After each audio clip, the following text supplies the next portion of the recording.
This is a Renegade Media Network podcast. Let me tell you guys about a sponsor of this show, and that is Zippix toothpicks. They are wonderful flavored toothpicks that have nicotine in each one. You can find them at zippixtoothpicks.com. A lot of you are probably trying to kick a bad habit here in the new year. These are a great alternative to that habit. And come on, let's face it. They're sponsoring this show, so you know that's a good thing. But I'm telling you, they're the cheapest alternative on the market. They've got flavors. Let me tell you, right here, I've got my packet. Zippix toothpicks, spearmint spice. I love this flavor. They've got whiskey flavor. They've got clove flavor. They want to sponsor shows like mine, so that should make you want to give them some business. They've got a promo code, a new one with the Counterflow podcast. The promo code is BUCK, B-U-C-K, of course. So go to Zippix Toothpicks. That promo code, BUCK, will get you 10% off of your order. Once again, zippixtoothpicks.com, promo code BUCK for 10% off your order. They're delicious. They got just the right amount of nicotine in them, and you will enjoy them. Kick that nasty habit, and let's get to the show.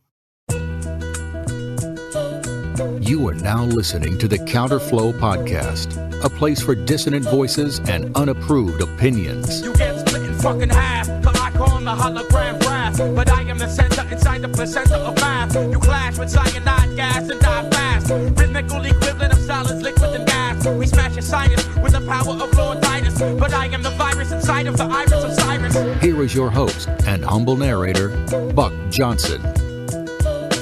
What's up, you guys? Welcome back once again to the Counterflow podcast. I'm excited to bring you this one. We've got some Florida man energy riding high in this episode.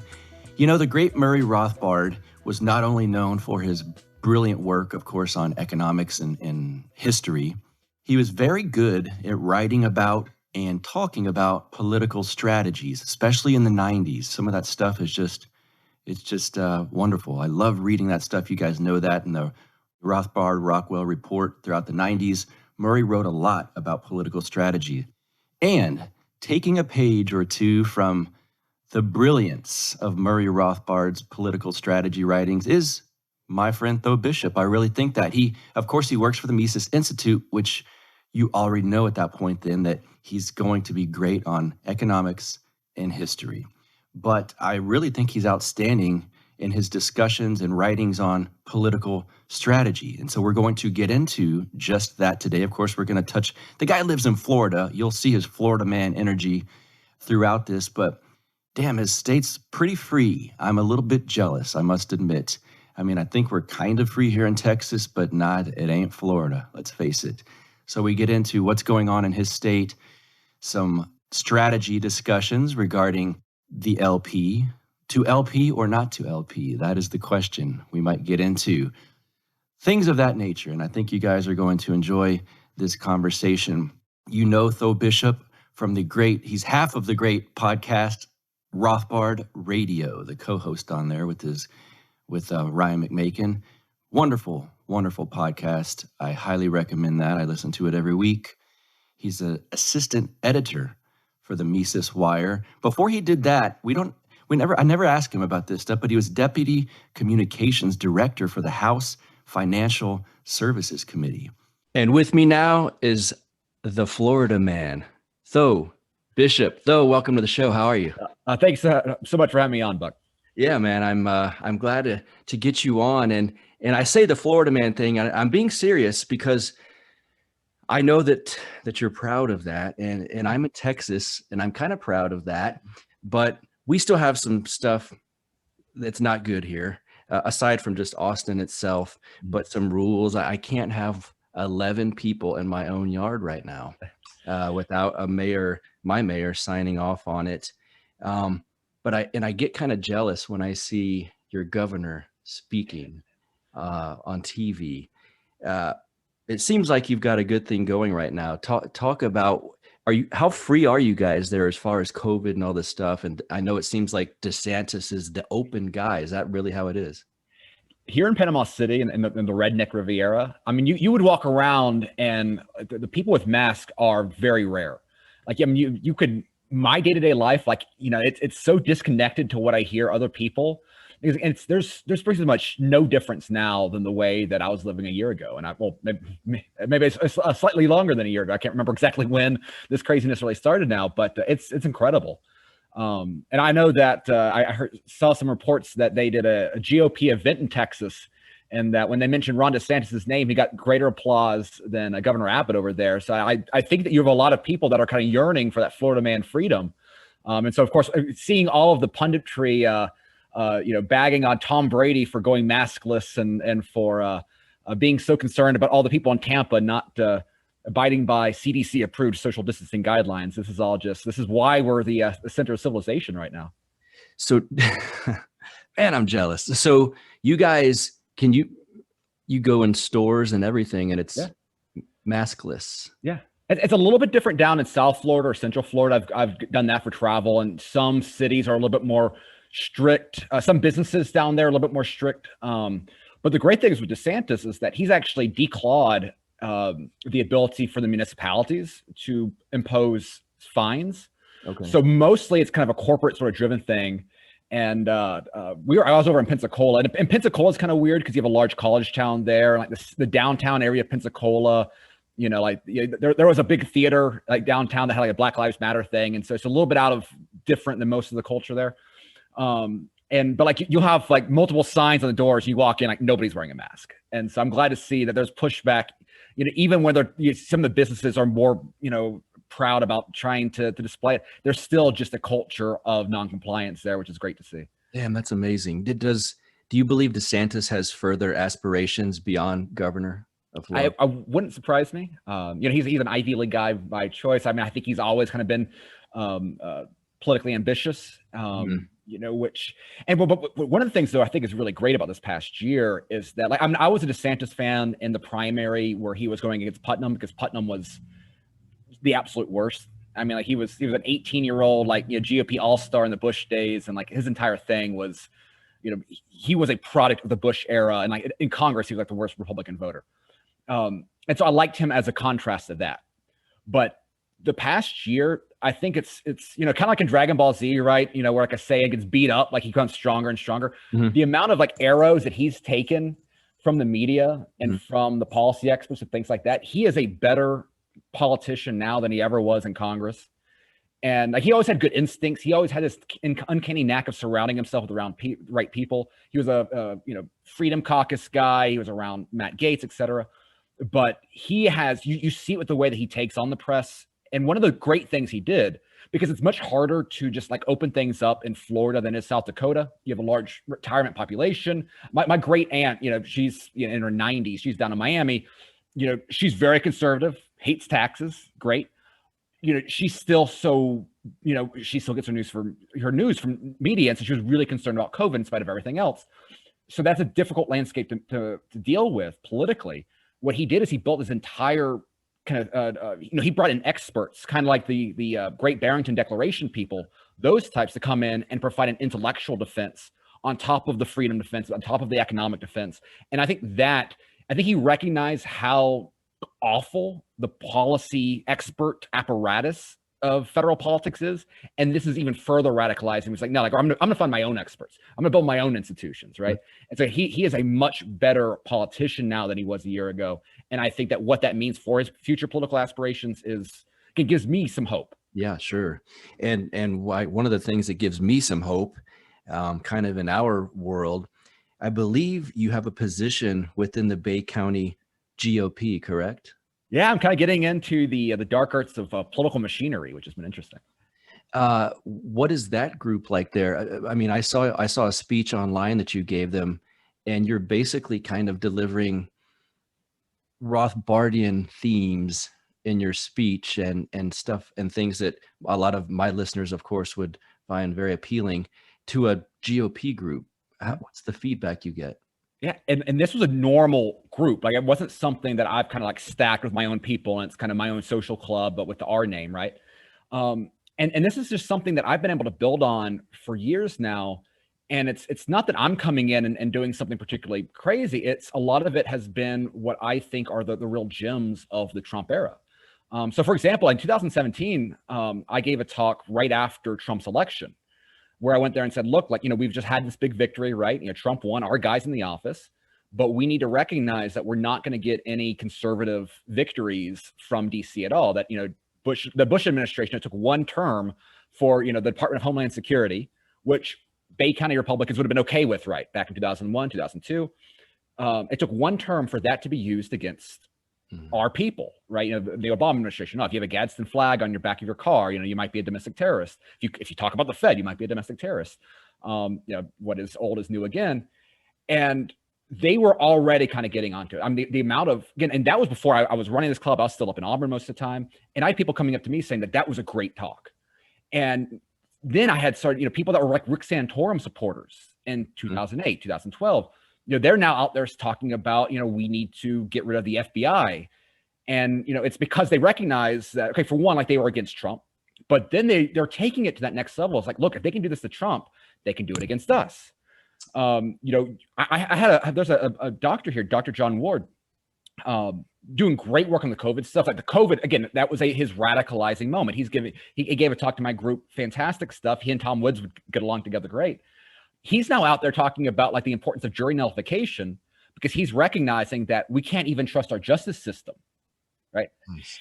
And again, now you have, and this is the point that I made in my article right after on the day of the inauguration, is that like now you have people that are openly questioning the legitimacy of the federal government entirely, not from some sort of larger, not because they read For New Liberty and like, they're anarcho-capitalists. It's because like they're recognizing that the institutions that they trusted can't be trusted.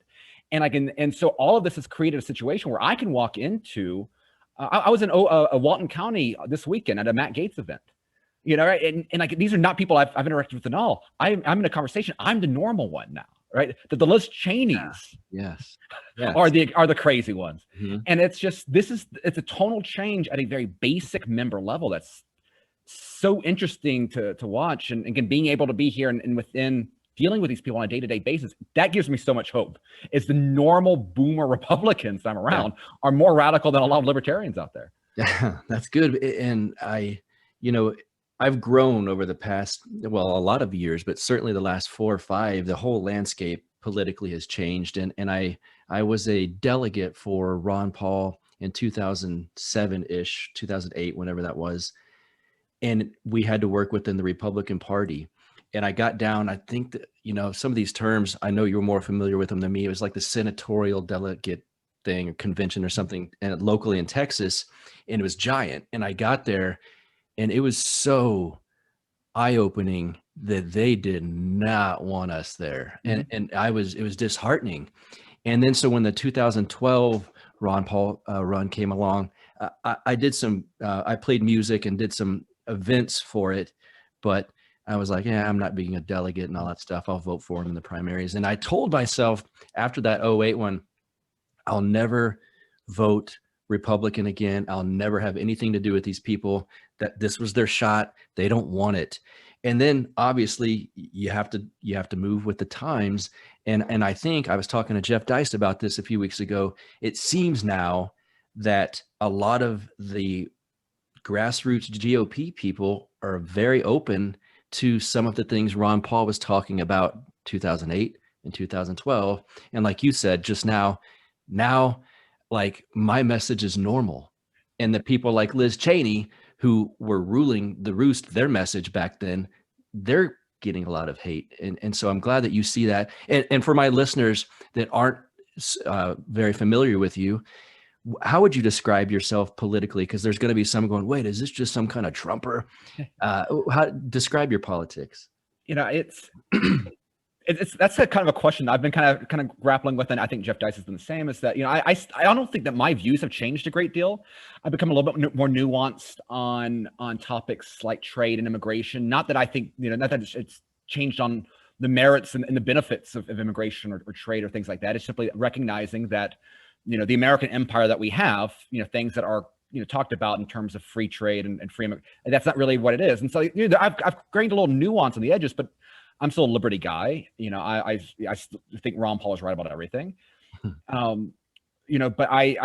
I'm most comfortable just describing myself as Rothbardian. You can't really do that to like your average person. So like when I'm at a Republican event here in Bay County, I'll still refer to myself as like a libertarian Republican because they don't think that's a bad thing. Sure. Thankfully, in spite of some of the Tucker Carlson stuff out there. And so I'll try to use whatever I think the other person will kind of understand. But I think that, at its core, though, is just appreciating the fact that, politics itself isn't necessarily about, ideological purity. It's about, wanting to build coalitions. And I care a lot more about being in a coalition with my neighbors and the people that I'm with in my community and trying to make my arguments targeting them rather than, this idea of a libertarian movement as like a third way that's not neither left nor right, but kind of its own thing in itself. And so, I've been someone I think that's been very bullish on what the Trump era has done for American politics, not because Trump was a libertarian, not because, I had people messaging me out the last few days, like, oh, do you think that Trump's going to pardon Assange and Snowden? And it's like, I'd love to be wrong, but no, I didn't try to build Trump up to be a savior. That's not, I don't think you need that to justify the value of the years, because it's not about what Trump does. It's the impact that Trump has on people and institutions. And this is where I think a lot of this stuff, where like the new right and kind of the malice and Moldbug stuff, is the appreciation that, when we talk about politics, it's not simply about ideology, but the structures of power, the institutions of power itself. And that's where, again, Trump has done more to delegitimize and undermine these corrupt institutions of the 20th century. And, I'm a Rothbardian that says, my number one goal is to repeal the 20th century, right? And Trump has done more to punch these people in the face than any libertarian has politically. And I think that's, I think it's a mistake to let his non-ideological issues blind us to seeing the value that really exists right now in that. Let's talk about the official coffee of the Counterflow podcast, and that is Lauren Zotty Coffee. These guys are loyal supporters of this show, and I'm thankful because their coffee is in my coffee mug every morning. Once I changed the name of this show, that of course I'm bringing them over with me. They are hardcore libertarians, great supporters, and their coffee is so damn good. It's imported directly from Italy. They've got a great shop over at lorenzotti.coffee, LORENZOTTI.coffee. And on there, you can find all kinds of stuff, including this great looking coffee bean grinder that I need one of those. They've got nice looking tins that you can get the coffee and store it in if you'd like. They've got giant bags, medium bags, bundled packages so you can order several at a time, all vacuum sealed, of course. And since they support me here, you guys get a discount when you use promo code BUCK, B-U-C-K. That is promo code BUCK, and you will get 10% off of your order. If you want delicious coffee and you like this show, go to lorenzotti.coffee and use promo code BUCK to get 10% off of your order. You'll be supporting the Counterflow podcast and the great liberty-minded company of Lauren Zotty Coffee. What purpose do you believe the LP should serve in the overall political realm? If I could, I think that if the LP wanted to have the best impact possible, it would learn from UKIP in the UK, and it would be a single issue decentralization. The only thing you have to agree is you want to burn down Washington, D.C.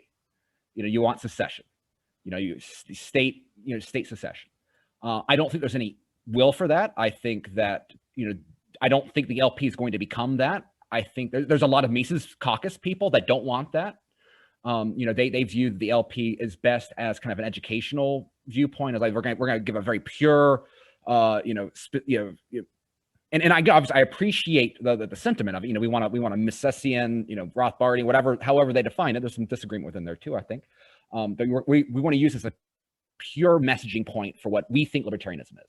Okay, fine. I think that you now have, I think what's going to be very interesting is you have this rising Amash movement to try to make the Libertarian Party the party of respectability and reason and open discourse and perhaps best understood as the marketplace of ideas. Right. And so like, it's not for purity. It's for just simply, hey, look, here's a conversation where we're going to fight for tolerance in the way we're going to talk about things. Okay, fine. I don't think I think politically there's not a lot of room for a lot of that. I don't think either of them are useful in that. And so I'm very, I think my biggest concern is that what the LP will effectively do in practice will serve as a trap of soaking up talent that, has the right ideas. And then I also am concerned about just the fact that, for example, me as a Floridian, this is where I've gotten really kind of a lot more energized about the LP question in general. Me as a Floridian, one of the greatest threats to my liberty is the potential of the LP putting a gubernatorial candidate against Ron DeSantis in 2022. I mean, Ron DeSantis won that race against Andrew Gillum by, I think, 32,000 votes, something like that. It was less than 40,000. The last time you had an LP candidate on the governor's ticket there, it was Adrian Wiley, who admittedly was in terms of the echelon of like LP political talent, I think Adrian Wiley is very, very high. I have a lot of respect for him. We've had some disagreements and whatever, but I have a lot of respect for him. He got, I think, 200,000 votes in 2014. If say you had half of Adrian Wiley, that's 100,000 votes.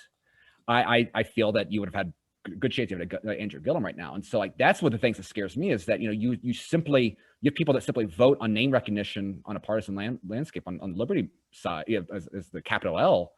That drains a lot of resources that me as a Floridian I'm kind of terrified about. And so that's where I think there's a blind spot where like what politics really is. Politics is not education, it's coalition building. And I think that libertarians often fall in the trap of not appreciating that enough, that they want it to be what their individual views are rather than creating a message that's about getting others into siding with you in a means that has an impact on power. Right. And so in that same vein, I suppose then the natural path as far as working within the political system goes would be the Republican Party at a much more local level. Well, I'm not even necessarily, again, for me, someone who's more culturally right, living in Bay County, I think the Republican Party is the right idea. But I know Eric Brakey, recently debated Dave Smith on this issue. My argument is, in fact, not that every libertarian should go out and join the Republican Party. If you're culturally left, I'm in favor of you joining the Democratic Party. I think there's two ways. I think the issue is viewing is this third way approach to politics. I think that's the issue.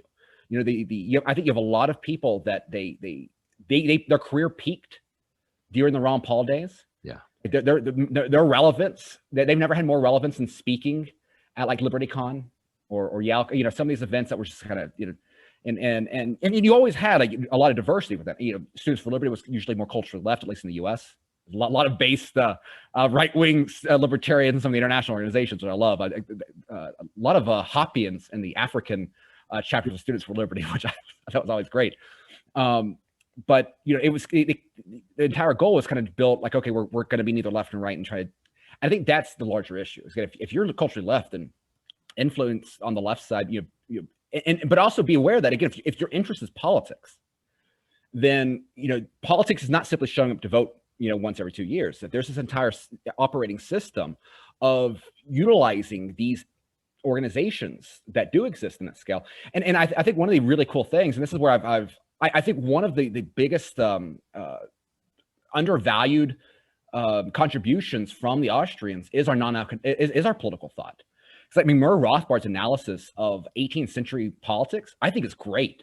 Obviously he was a great historian in this regard, but we had Patrick Newman on Radio Rothbard talking about kind of the political system, things like that. And he's like 1800s politics, was very tribalistic. Very like your religion, your politics kind of went hand in hand, and you had a lot of energy, high voter turnout. Now, fewer people could vote at the time, neither here nor there, but you had very high voter participation. The way that you won elections was by being as pure as possible as a way of energizing your base and mobilizing your base. Your news consumption was explicitly partisan, right? There was no objective. No one was selling objective truth. You had Republican, you had Democrat and Whig or Democrat Republican explicit outlets, and the result of that was that there was a lot of civic engagement by the average people. The 20th century came along. We kind of created these third parties, this professional political class. Part of it was because the progressives kind of took over both wings of politics, right? And so this is where you start getting the increase of political experts and whatever. And Rothbard talks about like strategies for right and other things is that the goal was to make politics boring. because the more boring politics is, the less, less engagement and at that level that the people that are getting screwed, right, the average working class, they distance themselves from it. It becomes more of a brand name, and I think that's where we're kind of in this really weird era where social media, by the fact that we're now constantly engaged in political discussion, right, has created a situation, an environment where we're much more about that 18th century politics or 1800s politics. And that's something where, again, like these institutions, there's been a lot of change in the structures of political conversations in ways that, again, Rothbard thought, Ryan and Macon's written about this. We've talked about it a lot on our podcast. There was a great populist, laissez-faire, anti-state privilege, anti-cronyism crusade. It was the Jacksonian, Jeffersonian sort of spirit that was very successful. And like, I think that's where there's a lot of value that you can have in that. And so that's why, like, I wish that a lot of these, like the dark enlightenment, the neo-reactionary stuff, a lot of the managerial class, right, you get in pieces of bureaucracy, a lot of, or Garrett, the old right, you get a lot of, the cathedral, Mises's analysis of Nazi Germany is basically describing the cathedral in the German setting. Yeah, the way that the academics and media and all this, the German people were accepted the language of the Nazis, and therefore it already baked in the idea, the policy. I mean, Rothbard, Mises was describing this, and like that is where, like, if you take that political analysis, skepticism, democracy is the obvious one, and then you combine it with the Austrian economic side, that's where we have something that offers this energized group of new right people in a way that I think is really exciting, and that's where I'm trying to kind of mix the two together, because I think that there's practical, and Murray loved this stuff, right? Like and Lou Rockwell's work with in that night, like there's so much of good legacy to build off of, and of course it's precisely the libertarians that don't like that kind of enjoy the respectability of being an academia and away from politics. That's exactly why they hate Murray Rothbard and Lou Rockwell so much, is because of how effective they were at the political side of things and at that cultural level, it doesn't play well with the sterile ivory tower of academia. Yeah, no doubt.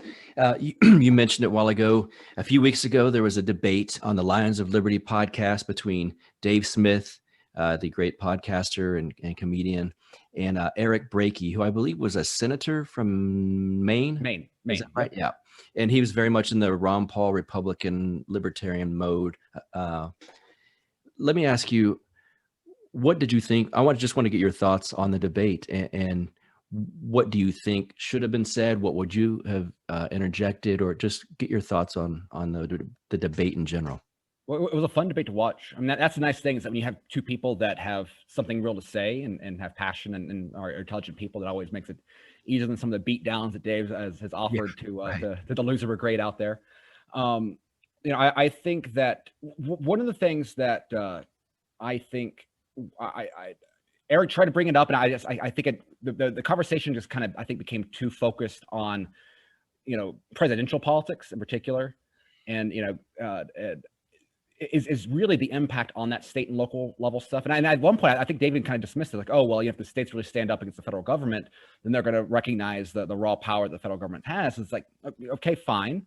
Though it'd be interesting to see who they use for that. Right? I think that there's all sorts of very interesting, now that you have the federal government that's actively trying to, they don't trust their own troops with ammo now, as the inauguration showed.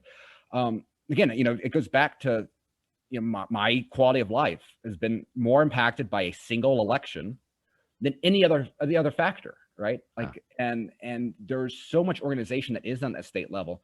Even in issues like, the Wyoming's work on the Fed, just by what it's done to encourage crypto legislation. I mean, it's incredible stuff.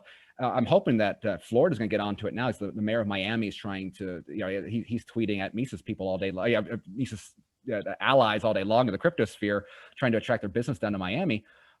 There's stuff that the state level does on that. There's stuff that, mask regulation, taxes, education.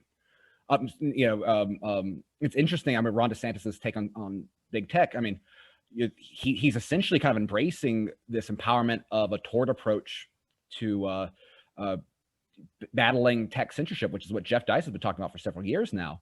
The state stuff is really what matters.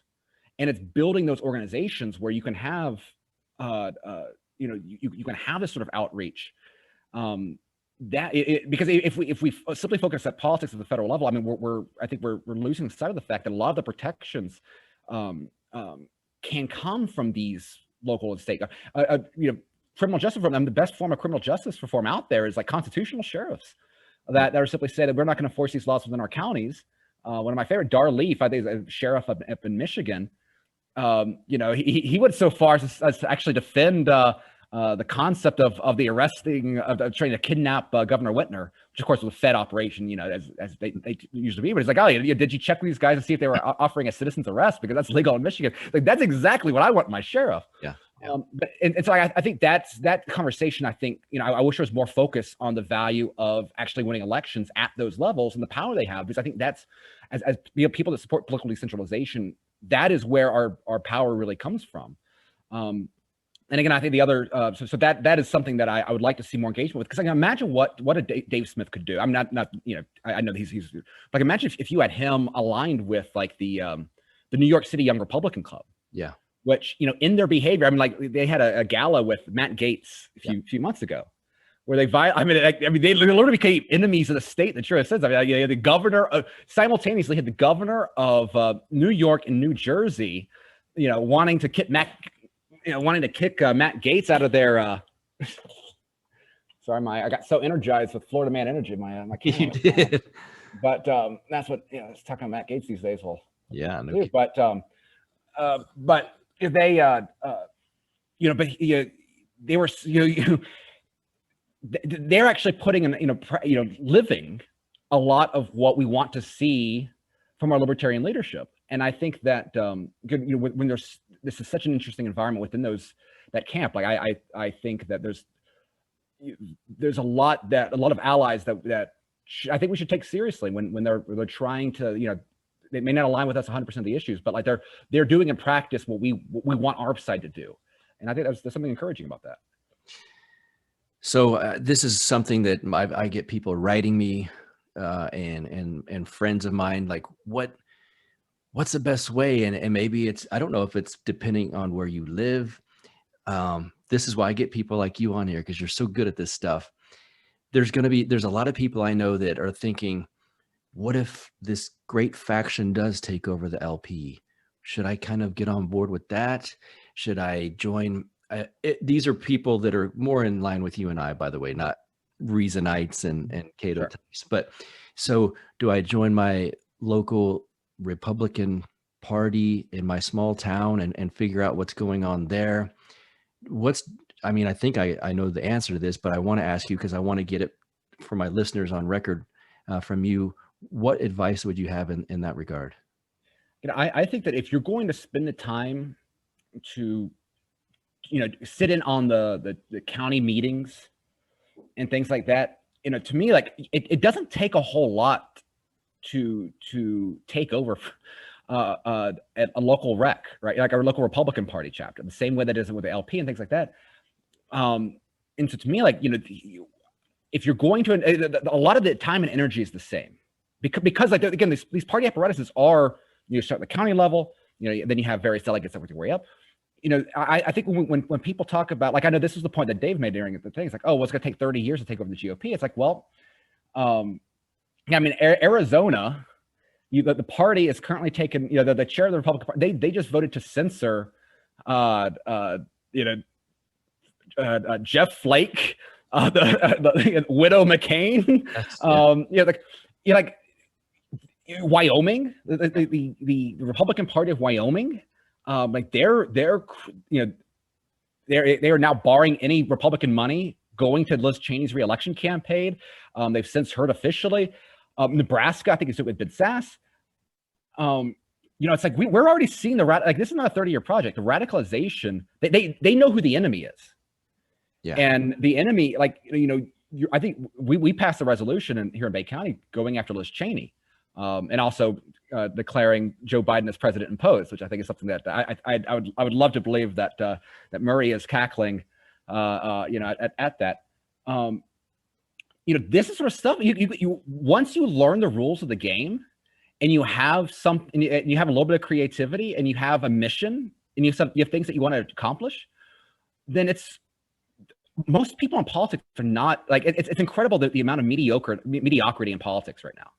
Mm-hmm. And so, and our advantage is that we care, we have an agenda.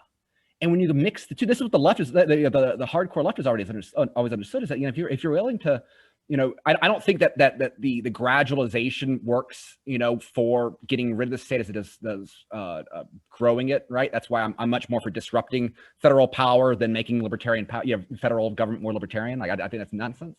But at the political level, you can make a lot of inroads right now.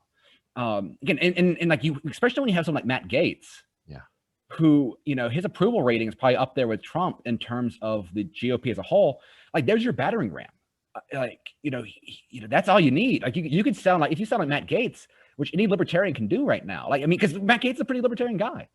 If you're going to put the effort of doing all of the boring work that goes into being in a party, and not just a voter, then I think the GOP offers a lot more bang for the buck. And I also think that one of the great ironies right now, because again, I'm my appreciation for populist politics and lowercase d democracy, which is covered on Radio Rothbard a little bit.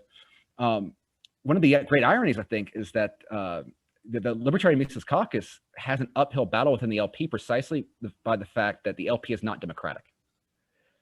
The democratic, the levers, you have conventions, right? When you decide your nominee, you don't have primaries, and so it's precisely the fact that you have to physically take over these cogs of power within that political machine.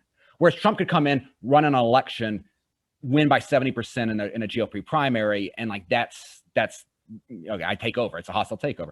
In the LP, you have to play that inside game, and you have a lot of people in the LP. Like, you have a lot of losers in the LP. Like, this is the only thing that they've taken pride in decades is the fact that they're LP, representative of this district in California, right? And I think it's going to be a lot harder to take over those people. And I also think that, again, the importance of institutions as mechanisms of power and influence, it particularly when you start getting that pushback from, like, I think you're going to see the Amashes, the Reasons, the Catos of trying to use this. Again, I think the GOP or the Democratic strategy on the left is, you're dealing with much older voters in these sort of things, and they always love young energy. Mm-hmm. Unless if you're not going as a snot-nosed kid and try to tell them how they're wrong, right? And it's like I think there's a lot of opportunity there if you want to use it. Well, speaking of young energy, I know, I have a feeling you've followed her more closely than I have, but I keep seeing her name, I keep seeing her face, I follow her on Twitter, I get these emails from her campaign, and talk about enemy of the state. I think Murray Rothbard would be smiling really big at Marjorie Taylor Greene. The more they hate on her, all of the people that I hate politically seem to hate her. And some of the people I know personally who I am disgusted by their politics, boy, are they concerned with her all of a sudden. It's weird, like just kind of random friends, like, can you believe this lady? Talk about her and what she represents to you and your thoughts generally on MTG. Well, yeah, it's interesting to see, like some people just get really like irrationally angry at like the fact that she exists. Mm-hmm. And what's funny is that, if you really care about democracy, like in the ideal sense, then like you're naturally going to get a lot of people like Marjorie Taylor Greene, right? Marjorie Taylor Greene represents more living, breathing human beings than like Adam Kersinger in Illinois or like a Liz Cheney. The amount of people that actually believe in like Liz Cheney's political philosophy that exists outside of the Beltway, there's like 100 people, like they're pretty non-existent. But Marjorie Taylor Greene, and she sounds like, everybody on Facebook has somebody that, sounded like some of the Facebook posts in 2018 that Marjorie Taylor Greene made that just drives these people nuts. But the reason I love her is because, again, like, this goes back to like the understanding of that, it's the cathedral that's really the main source of power, right? It's the way that they've crafted the narrative of, and the way that they've confined respectability, right? it is respectable to believe in drone bombing kids, in Syria or but it is not acceptable to question whether Nancy Pelosi committed treason. Yeah. Right. It's the same thing.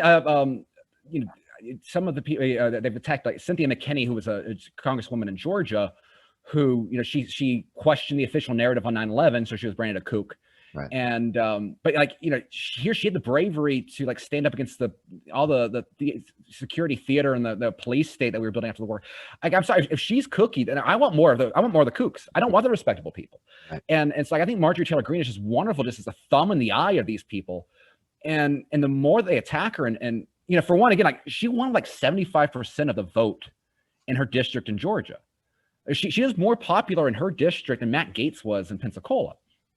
And for them to just, for when you have the Republicans joining the Democrats to silence her in a way that has never been done for any other member of Congress. Yeah. So now you have Republicans, right?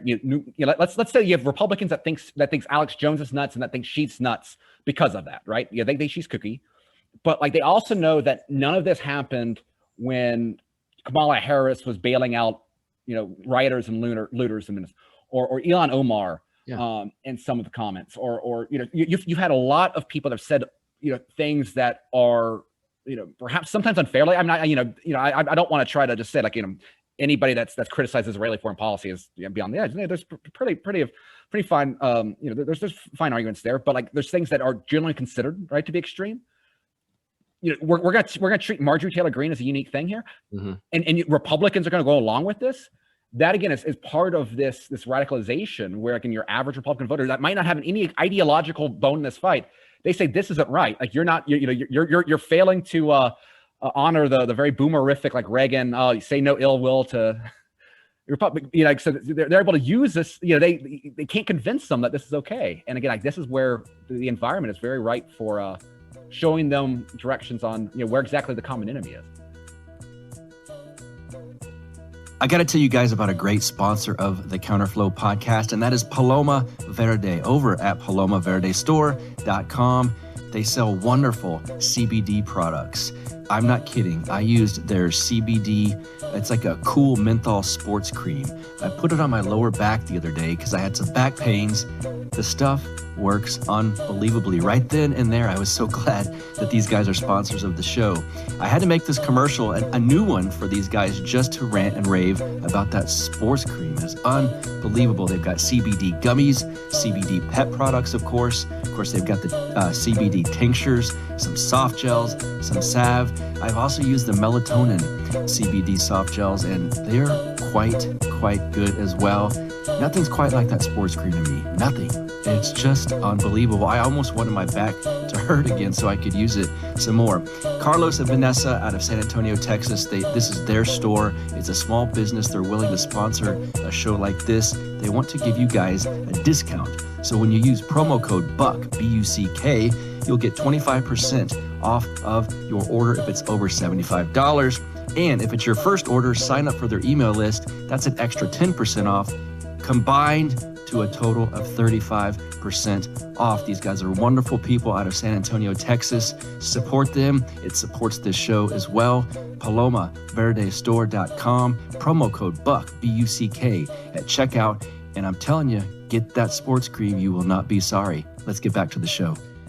Is there any secession talk there in Florida? There is here. I don't know how familiar with my audience is with it outside of the fact that I've done an episode on it. And if you're not living in Texas, it's, I would dare say, fairly mainstream discussion right now. And at least on the GOP, kind of like you're saying, BoomerCon types, which is, trust me, I've been interested in this idea since the mid-90s. This is wonderful that it's being, there's a new place nearby called New Braunfels, and they had their local conservative meeting, and the representative that's speaking on Texit, as we call it, was speaking there. It was sold out within like 30 minutes. It was at capacity. So to me, that's amazing. Is there talk of it there? Because a president of Florida, President DeSantis, I might be moving there. What's this discussion on it there?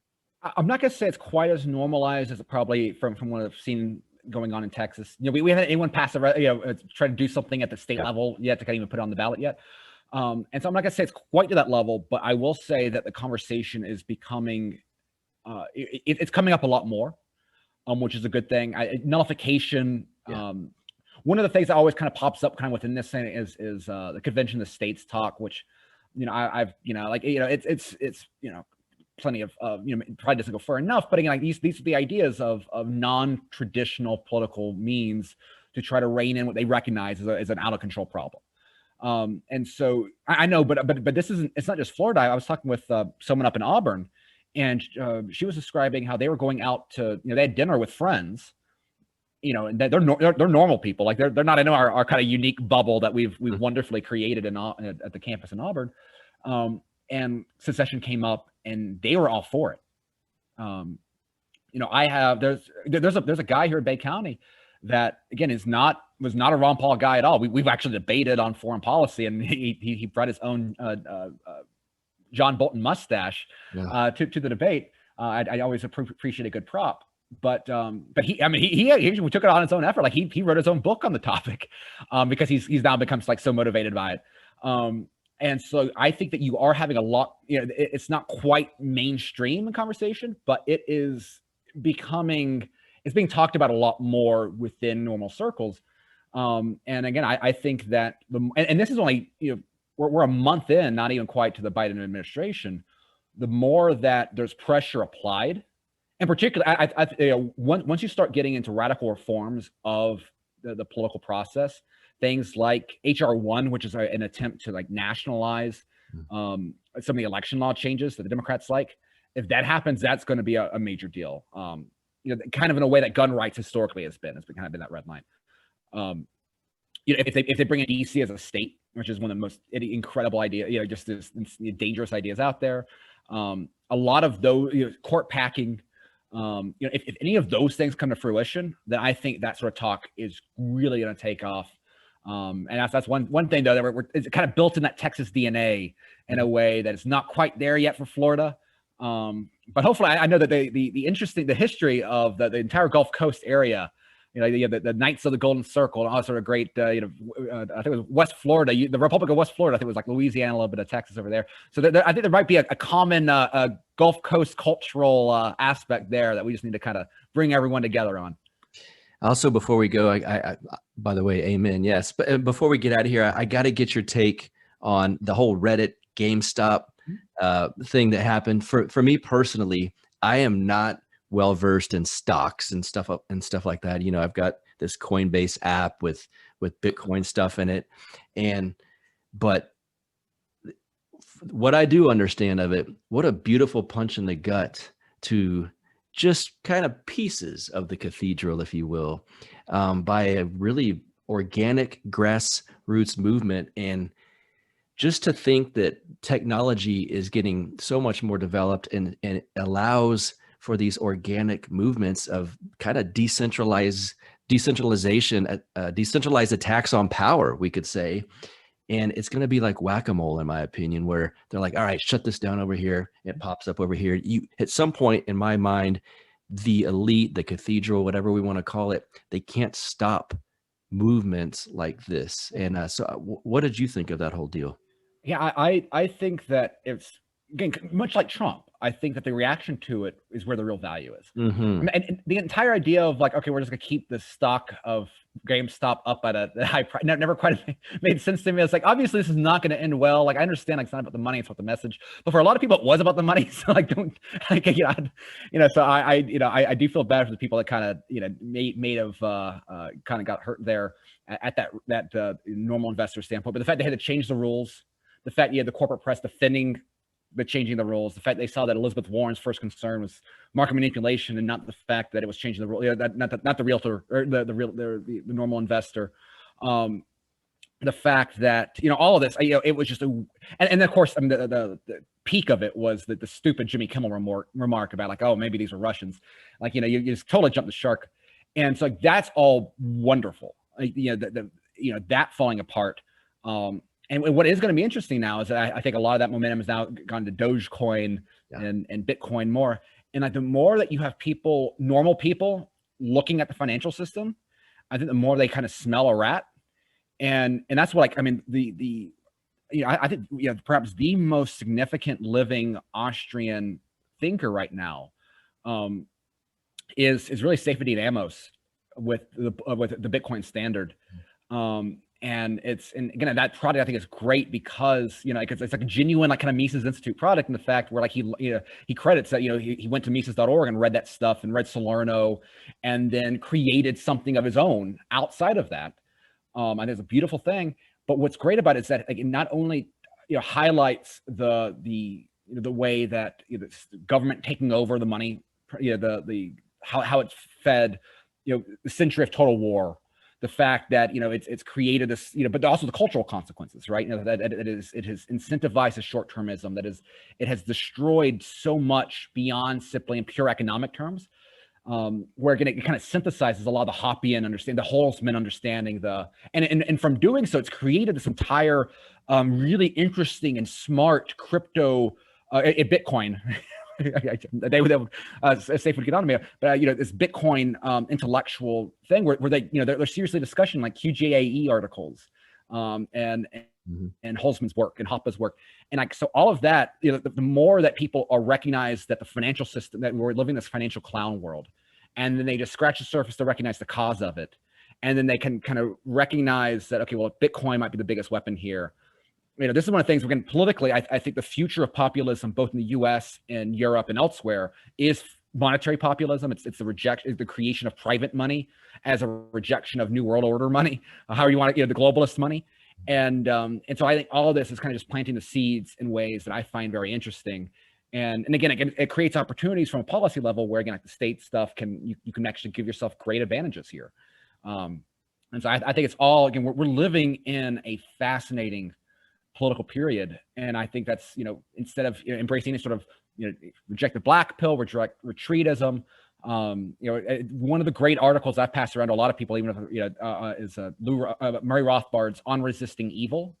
Okay, it was a triple article. I know it's available at LouRockwell.com.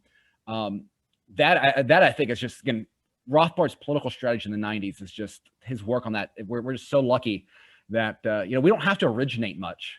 We can just build on the shoulders of giants, and that's it makes my job and this work just so rewarding. It just we just got to highlight this stuff. It's already done. Yes, yeah, well put. And you're kind of getting it where I wanted to end, and you said reject the black pill. And you and I talk offline fairly regular basis with our boy Neocon Remover on Twitter. Talk about, throw my audience some white pills, because I do get messages sometimes, and there's some black pilled people out there, but the GameStop thing for me was a just massive white pill. Like it made my whole month of January.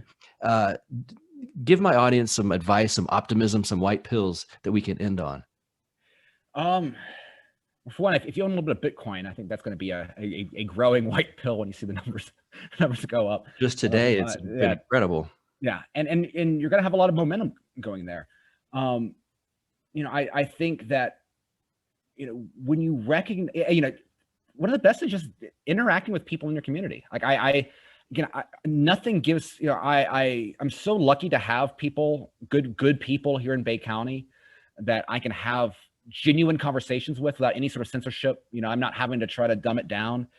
And when you realize there's so many more people that are willing to entertain these ideas, that's been the biggest change in my life the last year and a half is being able to work remotely, doing institute work, and being here. That's done more to just change my outlook than anything involved. And that's why I'm so optimistic. And that might quite possibly that might cloud my judgment on some of the Republican Party stuff, because like my county might be different than a lot of other areas, right? So I'm feeling to admit it. I'm surrounded by such good people here locally, and it's not because they went to Mises U. It's not because they've read Rothbard. It's just because it's because they're intelligent people that do have genuine convictions. And I think sometimes we can make fun of like normie conservatives for like you talk about the founding fathers too much, and it's like these people really do believe, like they don't have there might be inconsistencies, and there might be they may not recognize why cops are socialists. Fine, but like they really do care about the founding ideology of this country, And like in our legacy as Americans, our intellectual tradition is great. It is worth celebrating. And I think it's so often that, there's this edginess where we want to destroy all of, that true iconoclastic impulse of liberalism to destroy our gods and just, to mock our traditions and all that sort of stuff. I've never been a particularly religious person. I found myself, drawn to Christianity in a way I haven't been in a long time. I'm going to church. I've never been a regular churchgoer. I'm going to church and I find it deeply rewarding. And I find the people I meet because of church deeply rewarding. And it's appreciation for the impact. Bionic Mosquito and his work out there highlighting, recognizing that liberty, and I'm going on a long tangent on this, but like recognizing that liberty is not an individual political right, but it is a collective right, because you have to have a community that respects your liberty for those rights to matter at all. That's why the whole movement of calling yourself a sovereign man and telling the cops to go F off. I can appreciate this a little bit, but it doesn't really work that way, right? You have to have a collective appreciation for that. And so recognizing the value of that Christian tradition, recognizing the value of that American tradition, because the Transatlantic Persuasion, a book about the unique liberal underpinning of the Anglosphere with US, Canada, and the UK. There's appreciating that history has made me appreciate the common ground that we have with people that are proud to be an American, as corny as that is. And then that has made it easier to recognize where we are aligned and how we aren't alone. And that when you build on those common goals, even if they're not down with legalizing heroin yet, that is where kernels of liberty can grow, and we can build a community that is a lot less tyrannical than the government that the feds want us to have. Yes. So, long, and I like to rant on your show a lot, so long and wielding, but hopefully that got to an answer at the end of it. Yeah, that was great. Plug away real quick. Talk about the podcast. Anything you got coming up online with Mises? Anything? Well, I can think of something that the Institute's doing, but plug away. Yeah, well, we're staying on with Radio Rothbard at Mises.org/Radio Rothbard. And I think that I'm now kind of, Ryan's always been great. I've been a little unyieldy. I think I'm now kind of getting to the point where I'm happy with my answers there. So I think the podcast is becoming, is getting better. We're still writing a lot. Where we are economics for beginners, begineconomics.com. We just had a new video out last week on cronyism. There's a great man named James Klutz that's been, helping us with that and putting it out there. And that's been one of those white pills that people are questioning traditional, education. We're trying to fill that void with videos like that, with the Bob Murphy's textbook, with Economics in One Lesson. If anyone out there has not gotten their free copy of Economics in One Lesson, Mises.org/one lesson. That's one of our big pushes out there. And Mises.org/events. We might have an event in your area coming up. I know we got one coming up in Birmingham. We've got AERC. We're coming down to St. Petersburg in Florida. So if you haven't been to a Mises event, there's not quite, you won't find a crowd like it. So Mises.org/events. You can see if we're coming near you anytime soon. Agreed. I totally second that on that Mises events. Are you going to be at that one in Birmingham? That's my plan. Awesome. So am I. Just booked tickets today. So the plane. So yeah, I can't wait. I've never been to the Institute. And this is a good time. I wrote Jeff offline and said, any chance? And he's like, yeah, of course. It's open all regular hours. So I will be going to that. Be going to the event in Birmingham. I'm stoked. Tho Bishop, Florida man, white pill man. Thanks for being here on Counterflow. Thank you so much for having me. This is always fun. Yeah, you got it. I know you guys enjoyed that discussion with Tho Bishop. I wonder if that's going to get any feedback. We shall see. Speaking of feedback, feel free to leave a review and a rating of this podcast on iTunes, on the podcast platform there. I got a funny one recently. One of the reviews called me, what was it? Incendiary loony trash. So if you have anything positive, feel free to leave that there too. Although you guys have been generous on there and I get all kinds of wonderful feedback. So when I get the funny ones like that, I admit, I laugh out loud. And for some sick reason, I enjoy some of that too. But you don't really want to leave those kind of reviews. go give me some good feedback on there. And as far as social media stuff, we've got the Telegram group. I've mentioned that the last few episodes. It's growing. So you guys are jumping in there. Telegram, the search for our room. It's Counterflow with Buck Johnson. And join our discussion. It's good times in there. You can find me on Twitter at Buck Rebel, BuckRebel, of course. We're working on the Counterflow website. Until then, it's still death-to-tyrantspodcast.com, but you will see we've kind of given it a whole facelift and rebranding, and it's all Counterflow stuff. We got to get some Counterflow t-shirts going, don't we? And what else? People ask me all the time what sites to read for news and articles. I always recommend the Hoppian over at thehoppian.org. I've got to give my man Moral Bob a shout out as well of the Conversations About Freedom podcast. Moral Bob, congratulations. He is now engaged. So ladies, I'm sorry, he's off the market. Moral Bob, congratulations, buddy. And what else? Any more housekeeping? I guess that's about it. Go find us in our Telegram group. Enough said. And thank you once again for Tho Bishop. Tho Bishop, glad to have you here, buddy. Until next week, we will see you guys later. You get split in fucking half, till I call him the hologram graph. But I am the center inside the placenta of math. You clash with cyanide gas and die fast. Rhythmical equivalent of solids, liquid, and gas. We smash your sinus with the power of Lord Titus. But I am the virus inside of the iris of Cyrus. Like the sound of the Counterflow podcast? Our audio production is provided by Podsworth Media. Check them out at podsworth.com. This has been the Counterflow Podcast, a part of the Renegade Media Network.